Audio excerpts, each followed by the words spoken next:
composing myself.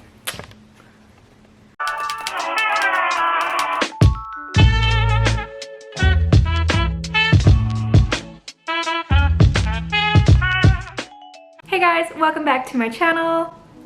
Exposing myself here because I'm filming this. I didn't feel like even changing my top, but I'm pre-stacking up on videos for you guys because I did promise you in my last Q&A that I would show you guys a step-by-step process of how I edit my photos. So this is the video, you guys. Welcome. If you guys missed that Q&A, I'm gonna leave a little swipe in right here for you guys to check it out. I kind of answer some juicy questions about like my life and just life updates in general since COVID. So yeah, if you guys are interested in learning more, be sure to click on that video.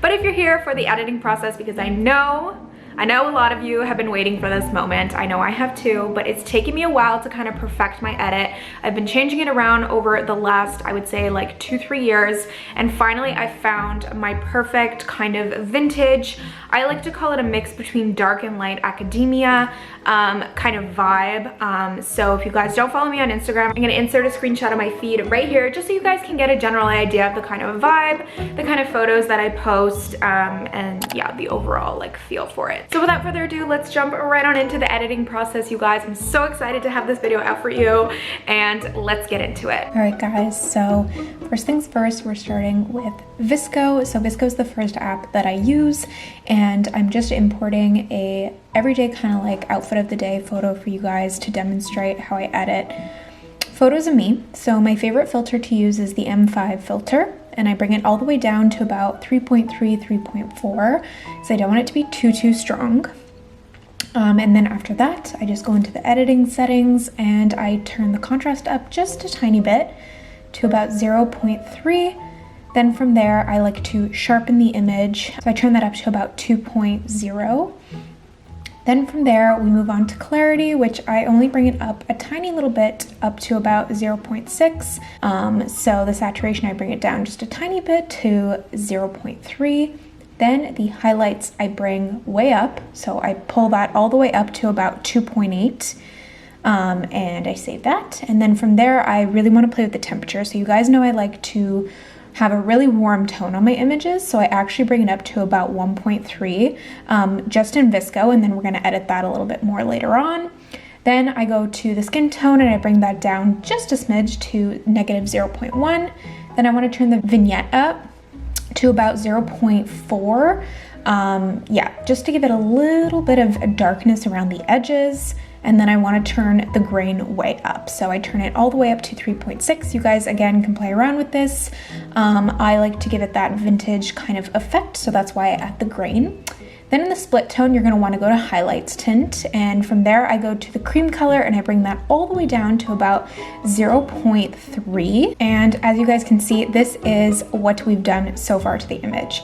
So from there, you're going to save it. So I'm just gonna save it to my images on my phone. So for the purpose of this video, I'm actually gonna be using 2 images that kind of look very similar to the types of images I would post. So we have a floral image, as you guys can see here, with just like more of an aesthetic photo with some books. So I'm just gonna literally paste the VSCO Cam filter that I've created, and that's pretty much what I do. I never really edit more. So those are the exact edits that I do in VSCO. They never change for any image. I don't care about the lighting. I don't care about, you know, the coloring in the photo. So if there's more greens or blues or oranges, VSCO, I always use those settings. So I literally just copy and paste them on every single image.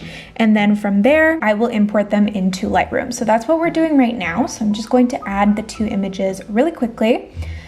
And we'll start again with the outfit of the day photo, just so you guys can see how they differ from one image to the other. So you guys know that I like my images really dark to give it that more vintage feel. So we're gonna start with a little bit of the exposure turned down, and then I'm going to play with the highlights, turn those down a little bit for this image. The shadows I'm gonna turn up a little tiny bit to +11. But again, you guys, this is gonna vary from image to image. So the whites for this photo, as you guys can see, my vest is a little bit oversaturated. So I just want to turn it down a little bit, as well as the blacks. So then obviously I'm going to turn the temperature way up here, all the way actually to +11. I might even turn that up a little bit more.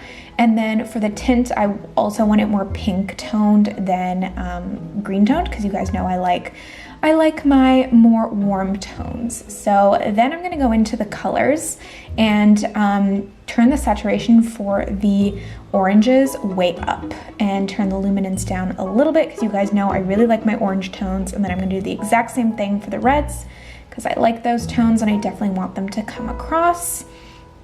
And then after that, I'm actually gonna turn the vibrance down just a smidge, because I find it looks a bit much here, and the saturation.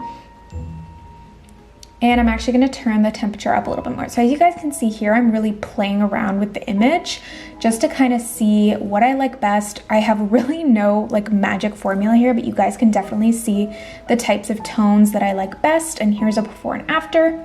So I'm just gonna save that real quick. We're actually not done with Lightroom. I'm actually going to import the image back in here after going to another application, which that application is actually going to be Afterlight. So Afterlight is great because it has really cool dust effects, and I believe it's actually free, this app. So my favorite ones to use, I pretty much always use these ones, are 07, and I turn that way down to about 30, sometimes a little bit less depending on the photo. And then I also go in with 11. So these are my two favorites, and as you guys can see, it definitely brightens the photo a little bit. So that's why we're gonna go back into Lightroom with the photo that now has the dust effects on it. So here I am just importing that new image back into Lightroom, and I'm definitely gonna turn the exposure way down and then go back in with the same tone. So the reds and the oranges, which you guys, I've obviously mentioned that I really love the orange and red tones. So definitely gonna play with that. The reds are really great for lips. So if ever I don't really have like a super obvious lipstick color on, I like to just add a little bit more red just to kind of like accentuate my lips and give it more of a lipstick feel. Here I am just playing with some settings again, just to kind of see what looks best. And then from there, I import the image into preview, which is how I kind of plan my feed out, and I see how it looks with the other images. So as you guys can see here, it's way too light the way I've edited the photo to go with my other images. So I'm actually gonna go right back into Lightroom, and I'm actually gonna darken it even more, believe it or not. And I'm definitely gonna turn up the vibrance as well, just to give it a more cohesive feel. So here I am saving the image, and I believe this is going to work. So then there I go, and I add the image back in there just to kind of see if it's gonna match a lot better, which you can already see that it does. So here I go, and voila, I love the way that that looks. So I'm gonna delete the other one, and this is the one that I'm gonna end up saving, and the one that I'm gonna end up posting on my feed, which if you guys are watching this, it's probably already live. So I just heart it so that I know that that's the edit that I like best. And I delete all the others just so I don't get confused. And then we're gonna go in with the other image that I wanted to edit, which I'm gonna go through a very similar editing process here. So I'm gonna turn that exposure way down, turn the highlights down, the shadows I'm gonna turn up, the whites and blacks. Sometimes I don't really touch, it really depends. So for the whites here, I'm gonna turn it down just a smidge, as well as the blacks. Obviously temperature way up. I'm gonna bring it all the way up to +14 and turn the tint up a little bit. And then I'm gonna go in with the oranges, obviously. I start by turning it down, but you guys are gonna see I'm actually gonna turn the saturation up. So like I said, it's based on the image, so it really just depends on the coloring. But why I really wanted to show you guys this image is because it has some green in it with the leaves, and I hate green tints as well as blue because they're obviously cool toned. So I'm turning it way down. I'm turning the saturation down, the luminance down, and obviously I want it to be more of a yellowy color instead of a green color, just to kind of, again, add that warmth to the photo. And then I'm actually gonna straighten it out because it wasn't too straight. Turn the exposure down a little bit more because I really like that dark look, especially for fall. I find like it's so nice. And then as you guys can see here, as I mentioned, I'm gonna turn the luminance and the saturation up a little bit, which I didn't do before. So this is kind of the finished product. So then I save that.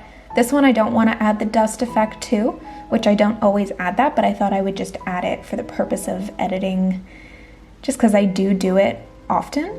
And then I'm gonna move it down in my preview feed just so you guys can get a general idea. And that's how it looks. So it matches perfectly.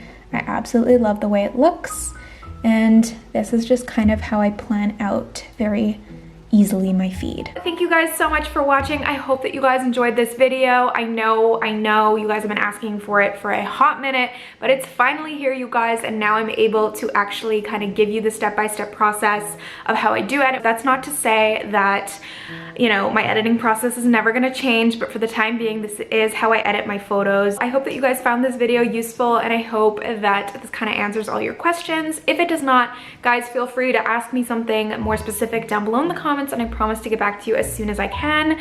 Thank you so much for watching. Don't forget to hit that subscribe button down below if you have not already, and I will see you guys really, really soon with another new video. Bye!